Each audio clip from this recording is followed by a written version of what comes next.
Mic'd up. Welcome to episode 1 of the Jacketology podcast. We can maybe workshop the name, but that's where we're at right now, just since my page has been Jacketology. So super excited to be starting the podcast here on Mic'd Up. Big thanks to James for setting us up with this. Also to Will Hopkins for introducing me to the app, and to James. Super excited to get this started. We're going to be talking mostly college basketball, but all kinds of stuff, with the World Cup coming up and a lot of action in the world of sports. It's going to go all over the place, but primarily a college basketball podcast, and we'll get into bracketology when we get there next season. So I'm Jack Little. I'm along with my good friend Jack Rosenthal over there at Clemson. He was on my study abroad last semester. We've talked about this. Jack, when we start talking about this in Rome, it had to be before that. I think it might have been before that too. We've been talking about this since probably almost a year now, maybe a year. So it's fine. It's good to finally see this come to fruition. I appreciate you for setting this all up. Oh yeah, for sure. So we're super excited. We're going to talk a lot of college basketball today with the first weekend going on. First show, so let us know how it goes. You can either hit me up on Twitter at Jacketology, or Jack, do you have any socials you want to plug? I do. So I'll get my socials on the next pod for sure. I'm kind of starting some stuff up. Haven't gotten officially. I have a Twitter, but it's more MMA right now. I'm gonna start to morph it into more college basketball. So on the next episode too, we'll get those plugs going. Yep. All right, so let's hop into it then, Jack. First weekend, what's your 3 biggest takeaways? Okay. My first biggest takeaway is I like that there's more. It's still chalky, but it took us 62 games to see a one seed go out last year. We get it in the first weekend this year. That was amazing to see. I think the second really big thing was a lot of really good players coming out, especially in the freshman class. A lot of guys really going off. And then I think my third major thought is I think at least for my own teams, we one lose, one win, but overall, I think just a lot of good games and great coaching. And this is the best coach Sweet 16 I think I've ever seen in my life. So great coaches doing what they do, and now we get to see a great Sweet 16. Yeah, I mean, for sure. And then on your point on that 116 kind of conversation, 62 games to get a one out last year, as you said, but we almost had a one out in the first day with Duke and Siena. I mean, that game was close. 11-point lead for Siena at halftime, and it took Duke everything to win that ball game. So I don't think this Cinderella is dead thing is necessarily quite as true as the people want us to believe. NIL certainly makes it more difficult, but it's not dead. Absolutely agree. I mean, that Siena team was really close, and they forced Duke to go zone there late. I mean, when they were in that man-to-man defense, they were getting punished. The rotations were off. Everything was really off. They were getting no momentum on the offensive side. They went to zone. They kind of used that size, that physicality, and that was another thing that I had really seen in a lot of places that they were saying on all over different kind of broadcasts. Wow, like the physicality between this team and this team is very different. And I think in a lot of games that was the deciding factor. And I think it definitely played a factor late for Duke. And very impressive. They were able to kind of pull it off because they were really, I mean, they were down 13 with about 18 minutes to go, and they were in real trouble. So good for them to pull it off. Yeah, Duke stays alive, John Shire, and then they knock off TCU. Some interesting officiating in that game. I think that it's kind of what you get used to with the Dukies, but for TCU, very solid tournament. That was a good win over Ohio State. Exceeded expectations. You start the season losing to New Orleans, and then follow it up with a round of 32 appearance. You can't be too upset if you're Jamie Dixon. Yeah, not at all. I mean, I have that Bruce Thornton team too with Ohio State. I thought they were going to be able to get at least one win, especially how he literally done everything of his power to will them just into the tournament. I did pick them over TCU in that game. I thought they would eventually have lost in the next round to Duke, but I was impressed with them in that squad for sure for getting the win over Ohio State. Yeah, David Punch is a nice player. Really enjoyed watching him this season. Kind of going down the bracket, we'll kind of do it like that. So we'll start that top left quadrant with Duke. St. John's, they destroy Northern Iowa. Kansas almost loses to Cal Baptist. And then St. John's beats Kansas to head to the Sweet 16. What were your big takeaways from that one? St. John's, they came out dominated Northern Iowa. I mean, Northern Iowa got it done as a sixth seed in their own conference, and so they were already kind of on a little Cinderella run there in their own right. And a lot of people were picking them to beat St. John's, even with St. John's dominating UConn. They were like, hey, maybe some questions here to be answered, but Subi Ejiofor and those Bryce Hopkins really came out firing. They dominated there.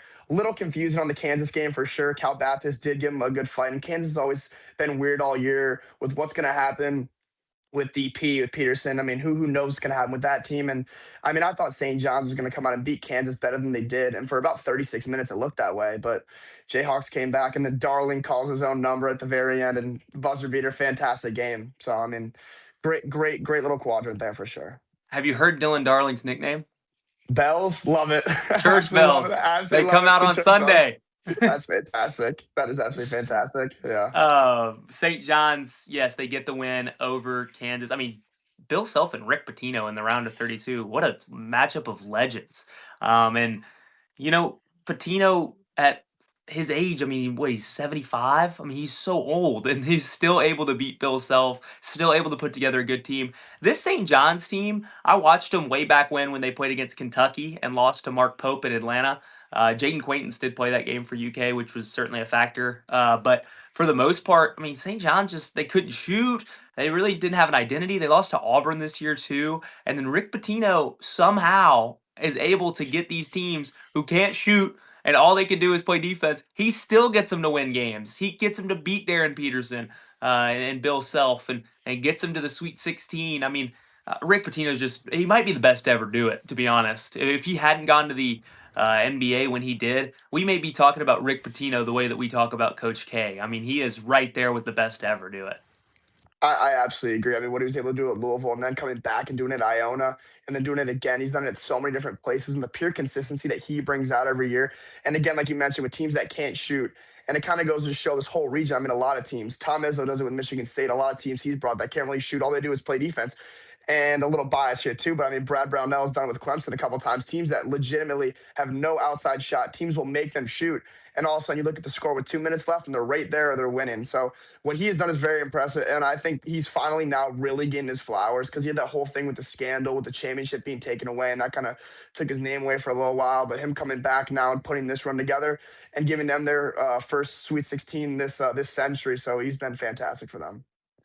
And then let's look at Kansas as well. Another round of 32 exits. That's 4 straight years now for Kansas and Bill Self, where they have not made the second weekend following the national championship run in 2022. So is it time for Bill Self? I mean, like, my heart says no, but Calipari at Kentucky, and maybe it's just time for a change for Kansas and for Bill Self. I'm not, you're not, you don't want to say, oh, they should fire Bill Self. That's not it. But is it time for Bill Self to move on?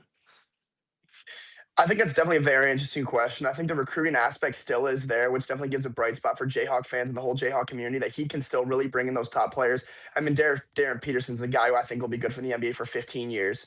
And just being able to bring those guys in consistently. And Calipari did the same thing at Kentucky, and it was still his time. And we are talking about when does Mark Pope get the sign that all right, he's on the hot seat now too. So but I think right now, I think he's definitely gets another year or two just for what he's done for the program. And he's really made, I mean, 41-0 on Big Monday, a lot of these different stats. It's like, okay, Bill Self, like this guy wins games. And so I think you give him another time, but it is a blue blood program, and full round of 32 is not going to cut it. Yeah, the expectations are just so high at Kansas, and I hate the media being like, man, these Kentucky, these North Carolina, these Kansas fans, their expectations are too high. I mean, the expectation at Kansas every year is to compete for a national championship, and Bill Self hasn't had a team in 4 years that has competed for a national championship. So obviously, you buy yourself some time with the 2022 title, but you just wonder how much motivation Bill Self has left. I mean, there's some rumors swirling around that he may leave this year, and that's certainly something to keep an eye on with Kansas and. It definitely could happen. Also, keep an eye on that Tyron Stokes recruitment. Mark Pope and Bill Self, two guys that are kind of both on the. I'm not gonna say Bill Self's on the outs, but the fans are certainly not content with Bill Self at the moment. And Mark Pope in the same situation, both going for Tyron Stokes, both kind of desperately need him. So that's going to be a huge recruitment there for Kansas. But Yeah, and another disappointing season for Kansas going out in the round of 32. Going down the bracket, Louisville escapes USF and Pat Kelsey. Man, Pat Kelsey goes out in the round of 32 again, this time to Michigan State. One tournament win all time for Pat Kelsey at Louisville. They had to deal with the Kenny Payne years. They've been down, but another round of 32 exit there with a season that you really thought was going to be something different, especially when they beat Kentucky early on. You were kind of thinking, man, this Louisville team could be a Final Four team, right? And then the season kind of went on, and it was another one of those seasons for Louisville where they just can't get the big win. Absolutely. I mean, that backcourt he thought was going to be dangerous the whole year with Conwell and Mikel Brown. I think Mikel Brown being out in the NCAA tournament definitely hurt them against Michigan State and USF as well. I mean, USF came out really, really, really flat against Louisville. I mean, they looked terrible. And to go down 22, they came all the way back to only lose by 4, but really for the 98% of that game, they had no chance to win. And you can't do that, especially in the NCAA tournament when teams are playing for everything. You said Kelsey gets his only tournament win. I think they kind of went up against it when they played Michigan State. I think the Spartans were too physical for them inside, especially. And when Michigan State's knocking down threes, they're tough to beat. Trey Fort, 3.9 points per game throughout the season, really hadn't done anything. Been seeing a lot of bench time all year for Michigan State, and that's what happens in March. People come on, and he had a couple threes. Kurt Tang, Jackson Kohler finally was starting to get back to himself, and then they looked good against that Louisville team. And I think that was a tough loss for Louisville to take for sure. They were kind of hanging around, and they really were never really out of the game at any point. The ability to shoot the three ball, they kind of had the whole year, and they were really off the entire game. So they always had that thought of, okay, maybe they hit a couple threes, get a couple stops, they're right back in this game. But Jeremy Fears, 16 assists, the most ever in a single game, NCAA tournament for Michigan State, controlled the game the entire way and played, played pretty perfectly. Yeah, and then for your Spartans, two fairly easy victories. You say Louisville was never out of that game. They were never really in the game either. It was 6 to 10 points almost the whole time. It never felt like Louisville made a push. And then Michigan State, Tom Izzo. January, February, Izzo, April. It's his time. So back to the Sweet 16. What are your expectations for Michigan State going forward? So I always thought that we were going to be able to get here. I thought Sweet 16, especially seeing the bracket, I thought it was a very favorable for us to get out of. I mean, my original thoughts when we got placed in this region is, are you kidding me? I mean, you get Duke, UConn, us at the 3, Kansas and St. John's, and that's an unbelievable 5 right there. And I think I was expecting at least 4 of those teams to be there, and they are there. I think what Hurley's got going at UConn, I mean, that's a blue blood program. Alex Caravan there in his 4th year, 14-1 in the NCAA tournament, now 15-1. So or 16-1 or whatever it is, but they have been very impressive. And I think it's going to be a very tough game for us. I think it's going to be a very physical game. And it's really going to come down to if we can shoot the ball and stretch them out for sure. I think it's going to, and then going forward, I think Duke gets the better of St. John's. I think it'll be a great game. And we have a question about that we'll cover more on later in the show. But I think definitely we could make a Final Four run here. I also won't be shocked if we lose in the Sweet 16. Yeah, let's actually hit up this question because I want to talk about this matchup. AJ Rovner posed this one, so let's take a listen. Does St. John's have any way of beating Duke? Patino only has one loss in the Sweet 16. I can't say Duke has looked too good besides that second half against TCU. Obviously with that battle against Siena. I'm a big Johnny's fan. Rick's the guy. I mean, I think we're going to do it. What's your guys' thoughts? Thanks. Yeah, the Johnny's fans should feel pretty good about this matchup. Outside of Florida, who lost, and we'll get to them here in a minute. Another question came in about that. Thank you guys for submitting questions. Please continue to do that if you've got any. I think St. John's certainly has a chance against Duke. Duke can't shoot. I mean, they have guys that can on certain days, but if Isaiah Evans doesn't hit 4 threes, I mean, Duke is struggling for outside shooting, and that's the one thing that St. John's kind of struggles with. Everything inside, St. John's is a monster and really tough to deal with. So there's a very good shot that we could see a St. John's UConn rematch in the Elite Eight. I absolutely agree with you there fully. I think it's going to be a big matchup to see what happens with Boozer and Ejiofor. If anybody gets in foul trouble early or somebody's got to sit big minutes on the bench. And both the Boozer boys, honestly, they've both been big, great impacts for Duke. Cam and Caden have. And I mean, it really has been fun to watch. A big freshman class as well. And I do not think this Duke team is nearly as loaded as they were last year. I thought Cooper and Con Knuppel played much above their age. I think there is definitely some freshman tendencies here from this Duke Blue Devil team. And I think the veteranship of St. John's will definitely be able to help them to get it done. And I think this is a very, very 50-50 game. Yeah, I do too. I mean, I think it'll be a very good matchup. St. John's certainly going to be dogs by a couple of points, but they'll have a good showing there in DC. I mean, there'll be a lot of Johnny's fans showing up, rooting on New York's team, just like our boy AJ here. That's going to be a great atmosphere. And that whole Washington DC. I mean, look who you got. I mean, that's a Final Four: Duke, St. John's, Michigan State, and UConn. I mean, that's awesome. The fans, the pageantry there. I mean, it's going to be so great in Washington DC. I'm jealous. I wish I was going. Yeah, my whole family will be there, being 10 minutes from DC. And it's kind of crazy because in 2019, what I say is maybe the best day of my life when that Cassius Winston Michigan State team took out Zion with RJ Barrett and all those guys in 2019 in DC to take us to the Final Four, which was in Minneapolis, where it is again this year. And hopefully we get Duke on Sunday in DC. So it would be very fun. I really, really wish I could be home for it. Very envious of my whole family getting to go there and see a Final Four matchup. I can't believe you're not Just going. like that. Friday, I'm not going. Got to take a test here. Sunday, I got the guarantee, got the okay from the family that if we win and we're in that Elite Eight matchup, they will fly There me you home. go. I get to go see that game. There you go. There you go. I love it. All right. Well, let's also talk about UCLA and UConn. The Mick Cronin, Dan Hurley. Oh my gosh, I feel so sorry for the refs bowl. I mean, that is brutal. I'm sorry they had to do that. Dan Hurley wins. UCLA gets one tournament win over a really bad UCF team. I can't believe they were in the tournament. And UConn able to take care of business. No Tyler Bilodeau for UCLA. 2 straight years where Tyler Bilodeau does not get to play.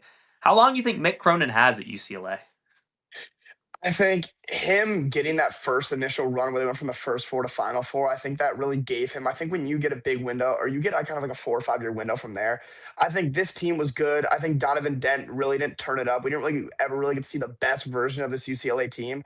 I mean, they beat Michigan State in the Big Ten tournament, took us out, then lost in a all right game to Purdue, and then again a really bad UCF team. But they showed spurts like, okay, this team could be legit. But overall, I never really thought they were getting to that next step. So I think on the Cronin question, I think he's maybe a year or two left until it's like, okay, this guy's really like if they're bad again next year, if they don't make the tournament, I think he's done. I think if they make another maybe 1 game run, maybe he gets another year after that. But again, UCLA is one of those programs that they expect big wins and big runs, and he's not been doing it and since the early 2020s. So I think he's getting to that point towards the hot seat.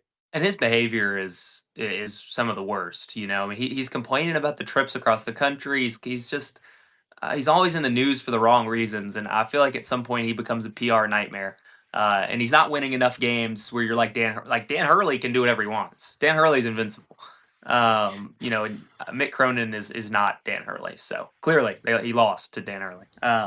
UConn I don't think is all that great. They're okay. They're better with Silas Demery on the floor than without him. We saw that, but it's not a great UConn team. That Michigan State game should be very very even in the sense that UConn does have some really nice players like Terrace Reed, who had an awesome first round, that make up for some of the struggles. But Michigan State, man, I feel like Michigan State's gonna be Vegas favorites in that game. Yeah, I mean they opened us up at 1.5 point underdogs, which I mean it's right there, and I think the line definitely could switch. Duke 5.5 point favorites over St. John's. I think that line will slowly move down as well. But I think I mean in my opinion both 50-50 games right there, and I like Michigan State as an underdog in this spot. I think it's a very close game. I think this is not the UConn teams of old. Definitely not their two championship teams where they go and they win 12 straight tournament games by double digits. I don't know if we'll ever see that again. That was incredible. And even last year, I mean, they were a 9 seed and they gave what was the one Florida. They gave them a great run for their money there in the Sweet 16 or round of 32. So they're a great program, and I'm very excited to see this matchup. All right, let's go down to the bottom half of this side of the bracket, the South region. We'll start off with a question. What do you think about Florida being the first #1 seed to fall out? Thank you, Sarah, for posing that question. Yeah, Florida goes down to Iowa. They blew out Prairie View A&M, and then they lose an essential home game in Tampa to Iowa to give us the Corn Bowl in the Sweet 16 between Iowa and Nebraska. Jack, were you surprised? Shocked. Pretty. I mean, they come out and give the second largest victory in the tournament game in the last 60 years. dominate, come out. And I did think they were the weakest of the 4-1 seeds, but even then, I did not see this Iowa team at all that I've been watching all year. Did not think this was a team, and especially to win inside like they did.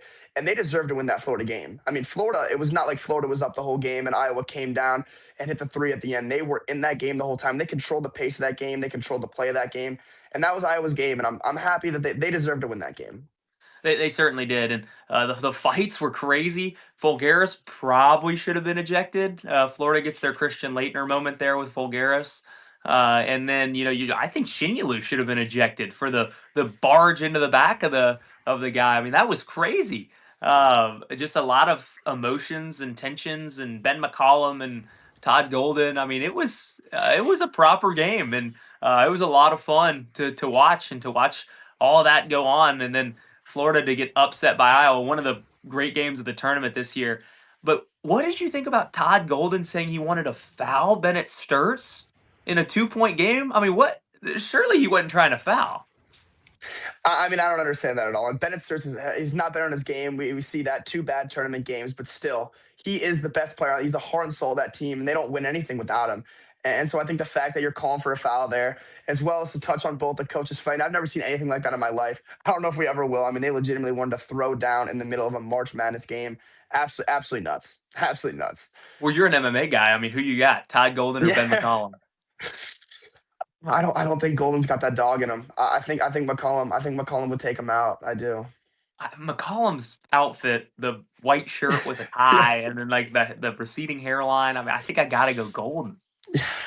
I think some of those guys, the looks may deceive you, but they could get really gritty. I mean, I didn't expect that from him at all. And Golden gives a lot of stuff to the ref a lot of different times. And I mean, McCollum gives his fair share too. Nothing like Cronin and Hurley in that matchup, but definitely their fair share. So that was, I mean, really unbelievable to see. And I think those clips will be around for a long time.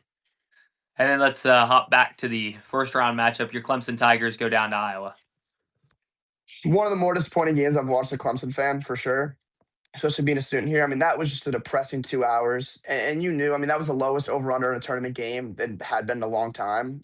And so you were expecting a low scoring game, but I just did not expect the game to go the way that it did. And I knew it was going to be a slow paced game. And we've seen that with Clemson all year, with RJ Godfrey being a leading scorer at 12 points per game, having 4 more guys between that 9 and 12 range, but no real number one guy to go get yourself a bucket at the end of the game. And so it was always going to be very struggling to be able to score against good teams. And I think Iowa played the game that they should have, even with Sturts not being, he shot 4 for 17 from the field in that game, got to the line 6 times, but still, I mean, we were in that game for a while, but again, out of it the entire time as well. So, I mean, disappointing. Yeah, certainly frustrating, and a rough season. Another first round exit for Brad Brownell, but he's not going anywhere anytime soon. Absolutely not. That guy's here to stay, and what he does. And we had one returner. Dylan Hunter was our only returner. 13 new guys. RJ Godfrey, if you count him, went to Georgia for a year, came back. Was not too good for your dogs. Came back, so I guess you call that 2 returners. There's a whole new thing. And when you watch these guys, what Brownell has done, they had a culture this year. Those guys loved each other. Listening to the 5 guys come to the press conference after the game, and they really loved each other. We survived a close game against Georgia Tech, and they've been bought in this whole season, getting guys coming from all different places around the country to try to get them that together in 1 year and make it happen. And it was a first round exit, but for this team on paper to make the tournament at all, very impressive for Brad. And as the dean of the ACC, I think he's here to stay. Yeah, absolutely. No doubt about that.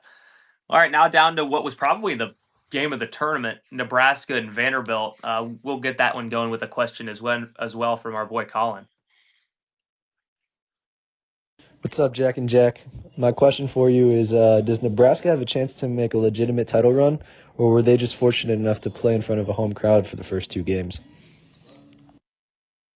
Yeah, I mean, I think Nebraska certainly was fortunate to play in Oklahoma City, but they had to go there and they had to pack the arena, and that's something that Nebraska is going to do in Houston as well. Now, the Nebraska, Illinois, Houston, and Iowa regional, so they're going to fight. Like, there's going to be fights everywhere. They need to deploy the National Guard. I know DHS has no funding, but maybe the National Guard does. I mean, they got to get somebody down there to keep them from fighting. I mean, it's going to be like the Serbian soccer games, like these people brawling in the stands. It's going to be awesome. But I think Nebraska is expected to beat Iowa. I don't think that they would have beaten Florida had Florida moved on, but I didn't think Iowa would beat Florida. So here we are, and I think Nebraska is a better team than Iowa. I do think that Iowa has a better coach than Nebraska. I like Hoiberg, but I think that McCollum has an X's and O's advantage on Fred Hoiberg. But I'd be shocked if Iowa were to get another one. But this is March, and you never know. Certainly, Nebraska has a shot to get to that Elite Eight. Now, if they get there and then they play Houston in Houston, I'm having a hard time seeing them beat Houston. I just don't think that those styles are gonna work against the Houston Cougars and the physical defense that Kelvin Sampson teams play. But again, it's March. It's hard to predict, but certainly I would expect Houston to roll through this regional. I absolutely agree as well. I think Nebraska, and they only open up as 1.5 point favorites, which really shocks me that they're giving Iowa this much chance to, or this big of a chance to win this game, which I think they absolutely can, the run they've been on. I do think this region runs through Houston, and I think Houston will get the job done. I think if Illinois beats them, I think Illinois gets it done as well. I think the winner of that Houston Illinois game does go to the Final Four, but it will be really interesting to see if Nebraska can win another one. What will happen in the Elite Eight? Because they have guys, they can shoot the ball, they can stretch the floor, and they can play inside, and they've done it all year. And they were the first team to really be locked up in the tournament. I mean, the best start in school history, first two NCAA tournament wins in school history, first Sweet 16 appearance in school, everything. This is really a first for this program, and they are all in. I mean, this is everything for these Cornhusker fans. So this is gonna be a fun one to watch. How blessed are we for the Sweet 16? Oh, it's awesome. And Nebraska fans, I mean, they're just the best. They really are great fans because they have not been very good at much of anything other than volleyball recently, and they still buy into all their teams. I'm a big fan of Nebraska fans. So then let's move down and look at this Illinois and VCU game. So we get VCU knocking off North Carolina. Is that it for Hubert Davis? And it really could be. I would not be shocked at all to see a notification on my ESPN pop up this summer that they're moving on from him. I also would not be shocked to see if they give him another chance. I mean, he did make a national championship run in the biggest choke in championship history, but nonetheless, they were there.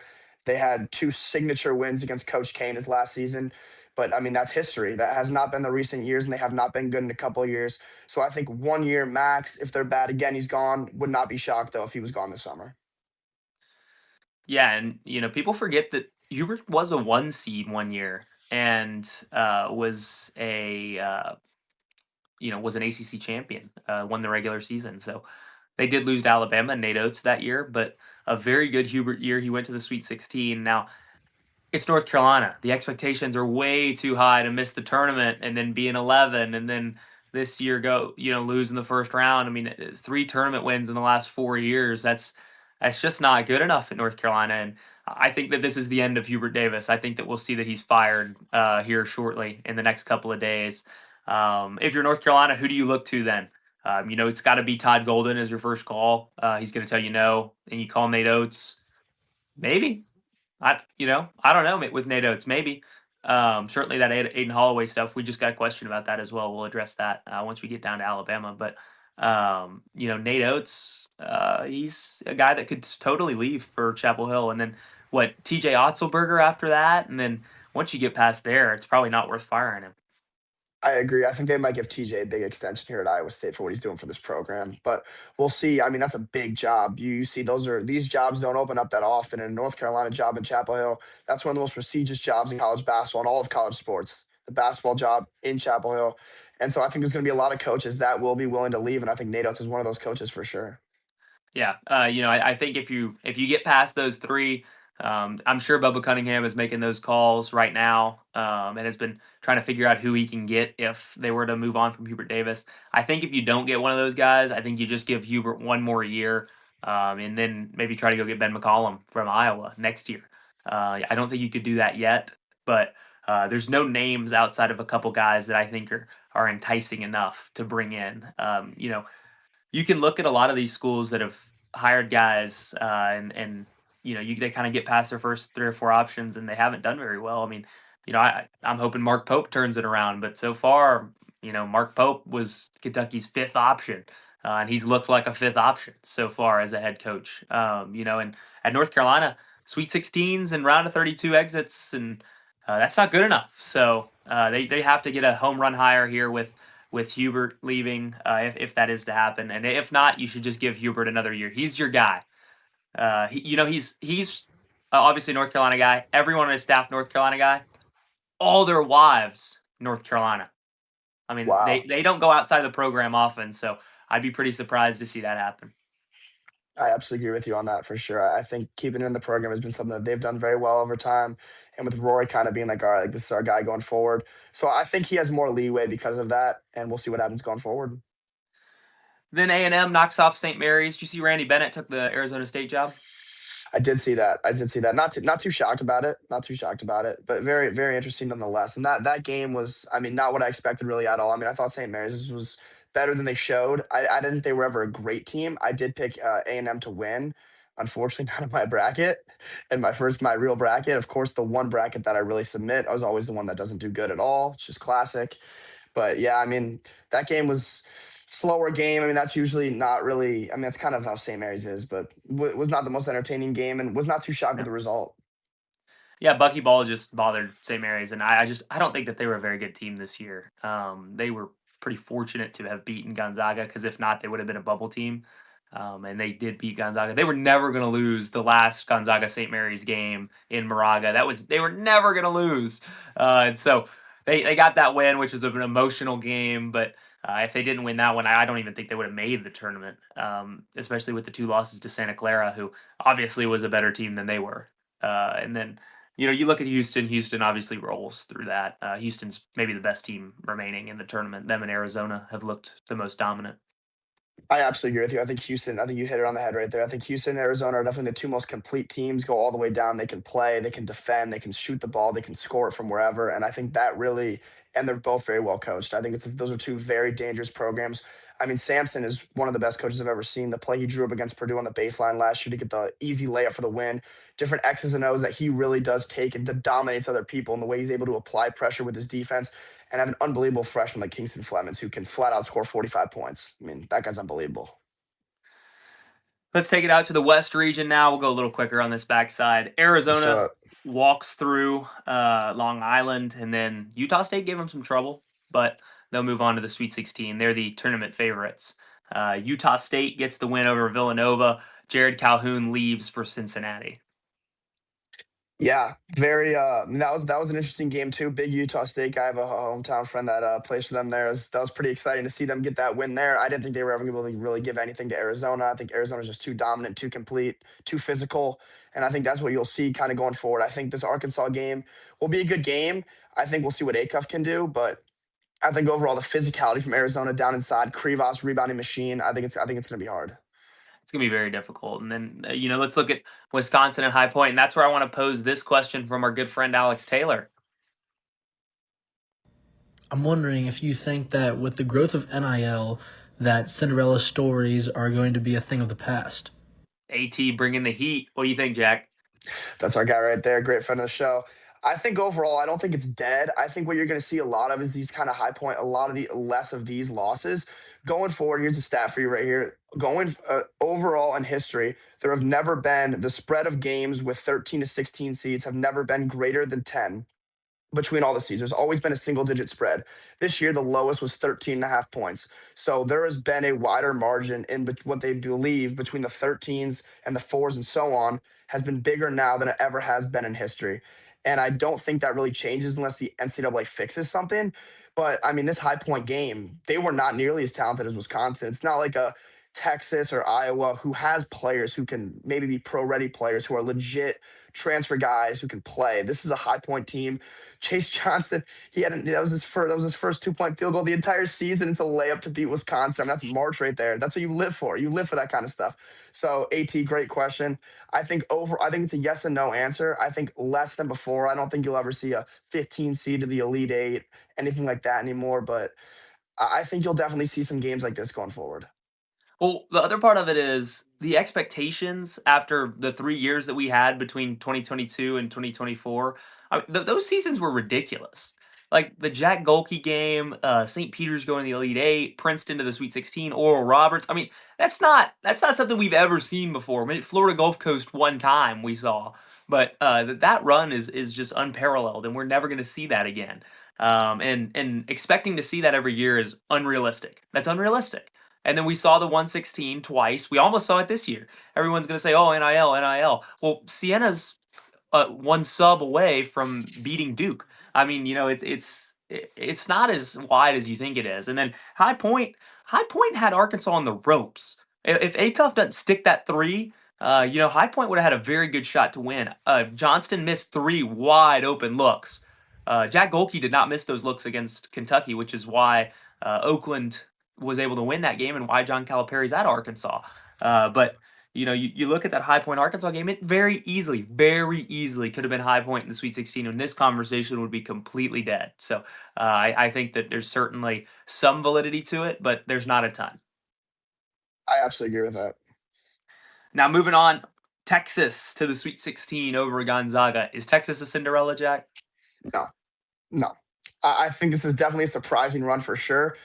I never thought Gonzaga never really showed that they were all that. I mean, they lost to Portland. They've had some really bad losses this year out west, and this was never a really good Mark Few Gonzaga team. Graham Ike coming over from Wyoming, Player of the Year this year, great player he is. But they never really. This was never really a team that you felt like, okay, like this is a Gonzaga team that can really make a deep run. And I wasn't too shocked. I mean, I was pretty sure they were going to be Kennesaw State, but I thought BYU, if they were They able to get struggled. through, and definitely if they had Richie Saunders, I think that Richie Saunders BYU team definitely would have made it out of this quadrant. Yeah, I agree. I think actually they likely would have been in the Elite Eight, and now it's Texas with Trevon Mark and Kendall Weaver and Vilcatitis and Dalen Swain. I mean, he's a superstar. So that's a good Texas team, and they've lost some tough games, a lot of road games they lost, but they've also won some really good games. Now they've now beaten Gonzaga and they won at Alabama. This is a Texas team that can certainly play. So not surprised to see them in the Sweet 16 at all. They are not a Cinderella. I agree. Calling a school with the NIL budget that they have a Cinderella is nonsense. But it is a lot of fun that they're in the Sweet 16. It's a lot better than just seeing a 3 there. But yeah, they're going to be taking on Purdue, who knocks off Miami. Miami beat Missouri in a very heavily pro Missouri crowd. Miami just much better than Missouri. Absolutely agree. Miami, good team throughout the ACC. When you have guys that can score like that, I mean, Reneau, great player, and they can score. I mean, there are a lot of guys on the Miami team, and I thought they was the better team than Missouri. But I think this Purdue team, a lot of experience. Fletcher Loyer and Braden Smith, those two guys have been playing together for so long. And I think with Matt Painter, what they have there, I think it was really going to be tough for them to get that win. But I think this Texas game is a lot closer than people think. This Purdue team is not that dominant. I mean, they opened the season as a number one team in the country, and they fell off pretty quickly. I mean, they were up for a while, then down, and now they're back. Won the Big Ten championship, but they finished as a 7 seed in the Big Ten tournament. So it was not like they were up at the top of the Big Ten the whole season. They were able to make a run, and they're getting hot at the right time for sure. I think they do ultimately beat Texas, but I think this is a lot closer than Vegas is making it. Yeah, I agree with you. I think Purdue Texas is a tight game. Vocatitis is a handful, and I don't know that Oscar Clough can really deal with him. He's much more athletic than Clough. And then you look at Swain. I mean, who on Purdue guards Swain? I mean, C.J. Cox maybe. I mean, but it's not a they don't have a like for like 3 that can guard Dalen Swain and the way that he creates. So that's certainly going to be an issue for them. Now for Texas, of course, how do you guard Kaufman Wren? I mean, they don't really have an answer for that. But it doesn't seem that most anybody does. I actually thought that Gonzaga and Purdue, of any 2 teams in the tournament, are the most similar. They do that same short roll. Their guards have the same name. They're both Braden Smith. Yes, that is very And true. they do that short roll to, it's EK's left hand and Kaufman Wren's right hand. They're very similar. Of course, no Huff for Gonzaga makes them different because Huff and Clough are kind of the same thing as well. And you look at that matchup though. Texas already beat Gonzaga. There's no reason they can't beat Purdue. Absolutely agree. Moving on down, we got Michigan knocking off St. Louis. St. Louis destroyed by Georgia Bulldogs, Jack. I mean, they looked Yeah, absolutely pathetic.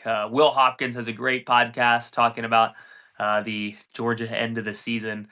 Man, that was just brutal. It kind of killed all the positive momentum that Mike White had built up, and it just Man, so deflating for Georgia after what was a pretty good season. And you're an SEC tournament win against Ole Miss and maybe one more from getting a 7 seed. And then you fall to that 8 with that loss, and then you come out looking like that. I mean, St. Louis just blew the doors off of them. St. Louis should have been seeded higher as well. 9 seed for St. Louis is atrocious. I absolutely agree. They were very underseeded, and Georgia was still dangerous in the 8 spot. I think they were very good on the 8 line. I thought that's where they should have been, and I thought they were going to win that game. But I mean, 10 minutes in, it was kind of already over. I'm really excited to hear what you thought went wrong there because I did pick the Bulldogs to win there, and I thought they could have given Michigan some troubles too with the case and injury. I thought Michigan's not the same team they have been all season, but just did not go their way at all. No, I mean Georgia just came out so flat. And Wilkinson, Jeremiah Wilkinson talked about it after the game. He just said, "Man, we just didn't come to play." And you wonder how does that happen in the NCAA tournament?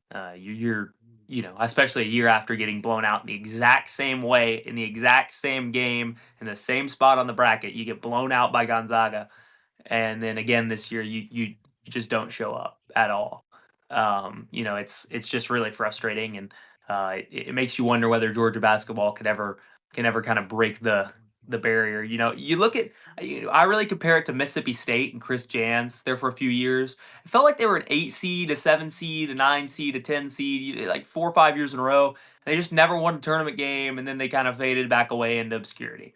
And I'm afraid that's what's happening with Georgia this season. You're kind of now you're 2 years. Next year, do we make the tournament? Who do you bring in? They have the lowest operating budget of anybody in the SEC. I mean, it's below South Carolina. I mean, they have less money than South Carolina for basketball, which really makes you think Mike White's doing a great job. But it's just hard when you have the kind of talent that I felt like they had on the floor, and you just see them not even compete against St. Louis. I mean, Robbie Avila is awesome. St. Louis was a good team, but there's no reason for Georgia to get run off the floor the way they did.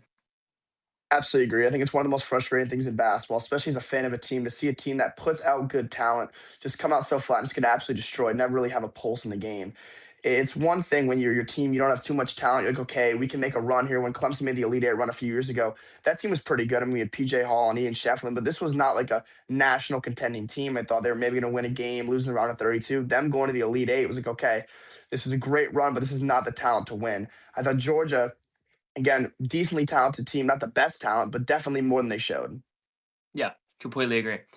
All right, let's talk about Aiden Holloway. What's up, Noah. guys? Do you guys think the loss of Aiden Holloway's presence on the court is going to be detrimental to Alabama's team, or are they going to be just fine playing against Michigan? Well, they looked just fine last night, didn't they? I mean, my goodness. Shooting the lights out. I mean, that was unbelievable. Texas Tech had no chance in that game, and they were up 25 and a half. They were just killing them. And every time in the second half, too, when Texas Tech thought they might have a chance, get it down to 18, 19, three-pointer coming back. I mean, Wright out was fantastic. He really picked up that slack from three-point line that Aiden Holloway and obviously LeBaron Philon. Not even his best game either. LeBaron Philon was not scoring at the usual clip that he does. Scoring 30 in the first round was not like that at all last night. But I think that's a great question, Noah. And I think going forward, I think Alabama's definitely going to have some struggles with Michigan. I think Aiden Holloway definitely would have helped them. But Nate Oates got his team ready to play, and there was even money game against Texas Tech, and it did not look like that at all. Yeah, thank you, Noah, for the question. I don't know that Aiden Holloway's loss hurts Alabama that bad. Against Michigan, they weren't going to be favored anyway. Maybe they would have had a little bit better of a shot. I think that Michigan's bigs are just. I mean, what is Aiden Sherrill going to do against those guys? Alabama's struggled inside all season long. It just feels like unless they hit 33s, that it's unlikely that Alabama's going to be able to beat Michigan. But again, it's March. You never know. But the guard play for Alabama isn't so much better, even with Aiden Holloway, than Michigan, compared to how much better Michigan's bigs are than Alabama's. So I think Michigan was always going to win that one. Texas Tech does escape Akron, and then they lose in the round of 32. No not Jacob Toppin. Sorry, wrong Toppin. JT Toppin. In the first weekend here. So that's just poor Texas Tech that they had to play without their superstar. I mean, it really is one of the worst things in sports too. Is when you have a team that plays so good together, and they were a really together team too. They wanted to win. They were really bought in. It was a good team, good system, and it just really sucks to lose your best player like that because you can feel it just deflates the program when it's you have a guy you're going behind him the whole season. You have to play your biggest games without your best player. Yeah, so hard. So Grant McCaslin will have them back. They'll be good again next season. Christian Anderson was a superstar. If he goes to the draft, which I expect him to, Texas Tech will have a full rebuild. So we'll see how McCaslin deals with that.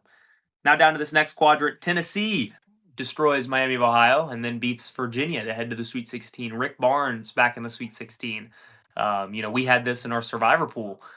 Tennessee knocking off UVA. I had it in my bracket as well. So, kind of expected. Tennessee did. I think they were favored in the game. Like it never felt like a 6-3. It felt like maybe a 4-5 or even Tennessee being the 3 over a 6. Absolutely, and Tennessee controlled that whole game. I mean, there was never really a point where, I mean, UVA had moments in that game for sure, but the majority of that game was really controlled by Rick Barnes and the Volunteers. I thought they were the better team. They showed it, and they were deservingly favored. And I think great pick for us for the Survivor for sure. I think that was the right spot to use them, and they're a good team. I mean, I think it's going to be trouble against Iowa State, but no Joshua Jefferson for the Cyclones. Could be a hard game for them too. Very open there. And I think this is an open region. I think Michigan, obviously, you look at, okay, they're the team to beat, but still, it's March. Anything can happen. Do you think Tennessee could make their first Final Four ever this year?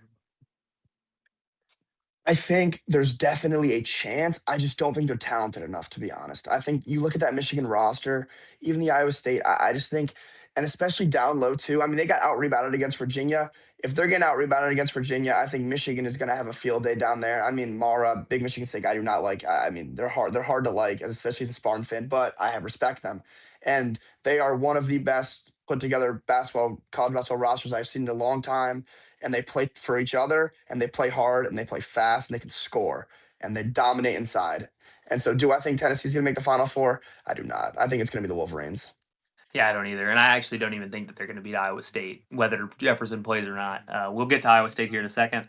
Let's talk about the Wildcats. Kentucky, they get the miraculous buzzer beater for Oway to send it to overtime against Santa Clara and get that win. A win that probably makes Mark Pope's seat that much less hot this summer. But and then the 20-point loss to Iowa State without Jefferson certainly reignited that fire under Mark Pope's butt. So, what is this? As an outsider, Jack, what do you think about Kentucky basketball right now and the situation they're in? Yeah, I mean that first game against Santa Clara, that was one of the most unbelievable games I've watched. I mean, my mom doesn't watch a lick of college basketball outside of Michigan State, and she was screaming her head off watching the end of that game. That was pretty unbelievable. I think, and nobody knows a team like their fans do. And you texted me at the end of that first half in the Iowa State game. They go, "I'm pretty scared we're gonna get blown out here." We were up the whole half and kind of let it go. So you hit it right on the head there. I think looking outside in at Kentucky basketball, it's definitely not the standard you want from Big Blue Nation. I mean, again, like the North Carolina job, they hold it up here. That is one of the most prestigious jobs in the game. And Mark Pope being a Kentucky guy, I think he gets a little more leeway. I think again, like you say, that win makes him go up like this in the hot seat.